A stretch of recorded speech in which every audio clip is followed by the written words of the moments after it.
Hello, everyone, and welcome to another video. It is our first regular first-time home buyer market update of 2021.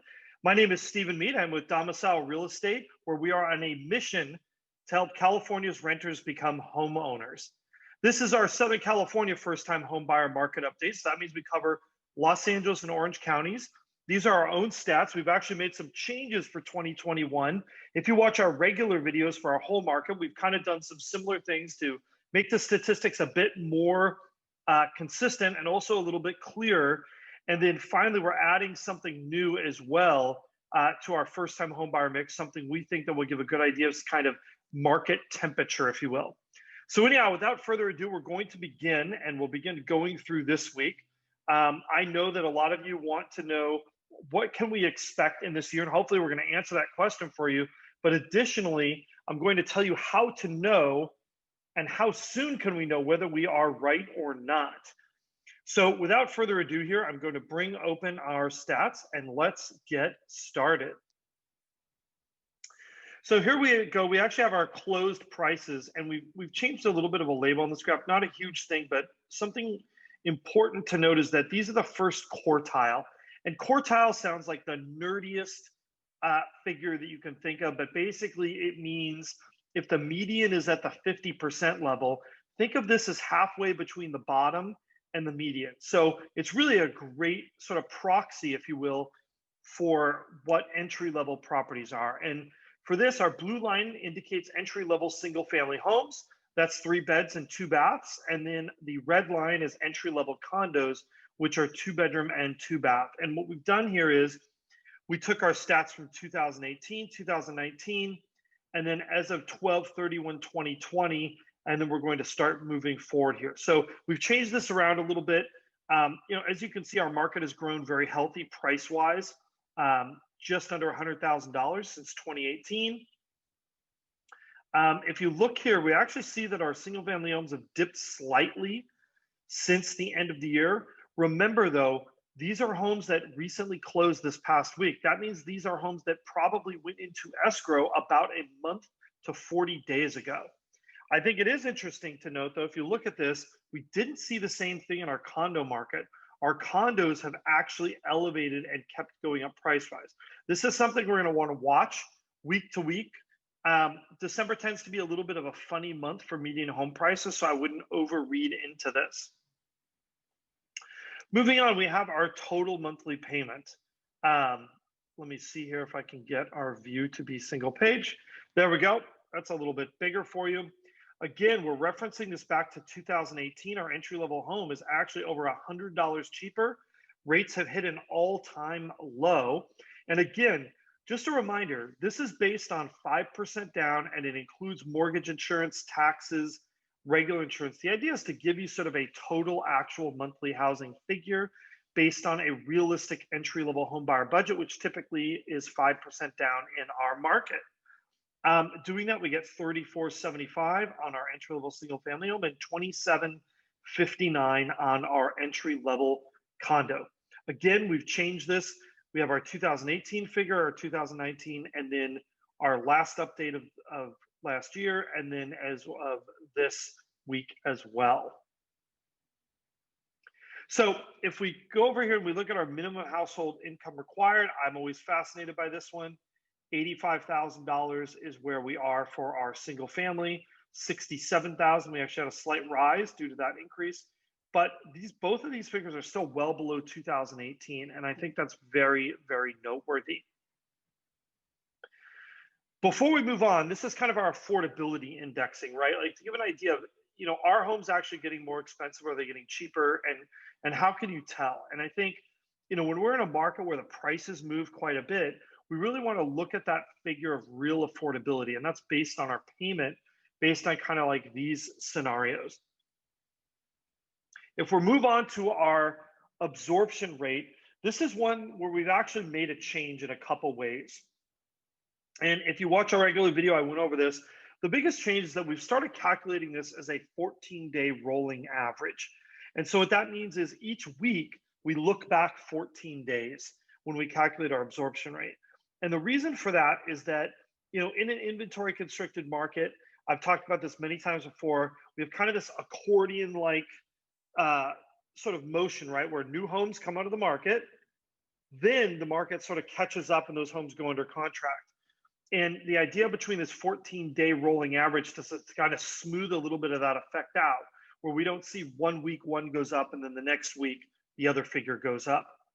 So we've moved that to a 14-day rolling average, as I mentioned. And then also we've kind of re-indexed a little bit here too in our graph. I want to be able to give a little bit of reference point to the data from last year. So we have the first week in September, we have the first week in October, the first week in November, and December, and then now we are going to update weekly from here. So the idea behind this is to really give sort of a bit of a reference point versus the end of last year. As you can see by doing that, we have a really strong number here for our entry-level single-family homes, and we've seen that our condo number has actually softened a bit.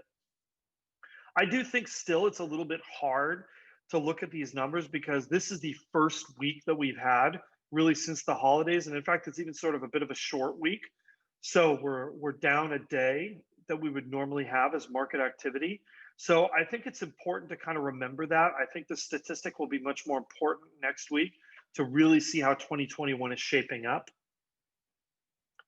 Now, moving on, we have our total inventory, and this is something that we've kind of been watching. And again, we re-index this, giving you a couple of the months of 2020 and then jumping into our weekly stats for 2021.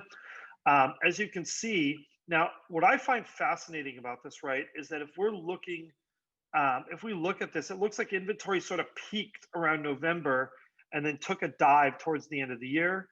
Inventory has fallen still.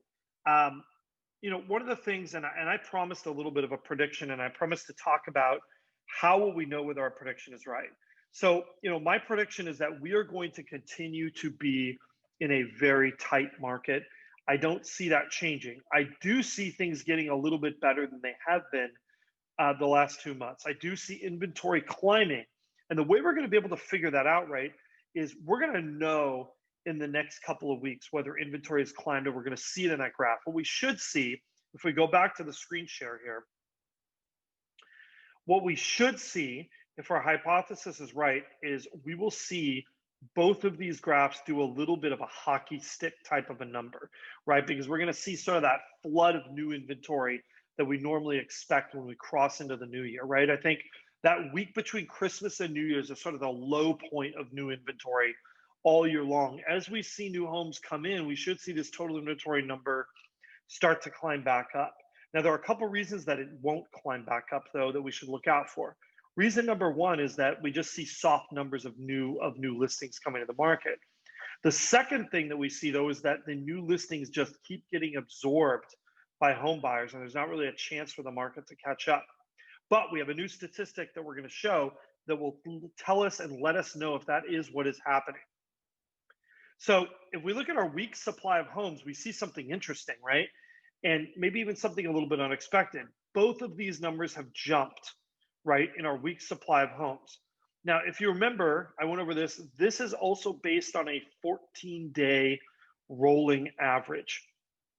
And what we look at when we look at our weeks of supply of homes, we looked at the total number of homes that went into escrow in the past 2 weeks. And then we compare that figure based on the number of homes that we actually have. And then we are able to divide to get sort of our weeks of inventory, right? So we actually we multiply that by 2, because remember, we're taking 2 weeks worth of new escrows, and that kind of smooths things out a bit. And you actually see we had a bit of a jump, right, in week supply. And basically that's because even though inventory dropped, activity overall dropped even more, right? That we just didn't see a lot of new homes going under contract. I think that next week these numbers will start to go down. They will pretty much have to, just as we see that number like pick up. And we saw from our absorption rate that actually things look pretty healthy on that front. We are seeing homes go under contract. So you will see this week's supply of homes figure drop. And now we have our new statistic. This is something we're adding for 2021. We have it as a bar graph here, but this will actually change into a line chart once we have 2 weeks of data. And this is what I call the 14-day still active percentage. And this is what we do. And this is the reason why I think this statistic is going to be very, very important in 2021. We take a look at all the homes that went onto the market in the last 14 days. And then we look and we see how many of those homes in the last 14 days are still active on the market, meaning they're still available. They have either an active or a coming soon status in the MLS. And the reason why this is important, right? And you'll see here we have just under 75% for our entry-level homes and just over 80% for our entry-level condos. The reason why this is important, right, is because when we look at our absorption figure, that tells us how many homes went under contract, but what it doesn't tell us is which homes went under contract. Was it the new listings that went under contract, or is it some of the older listings getting picked up? What is that ratio, and how crazy is our market? Are we seeing a situation where almost every home that goes on the market gets swooped up within a 2-week period? And the reason why this is kind of interesting to look at. Now, mind you, this does still include homes that might have gone on the market yesterday, right? So if you feel like 75% is kind of a big number, understand that what we're looking for is not absolutes, but we're looking for changes in the statistic week to week.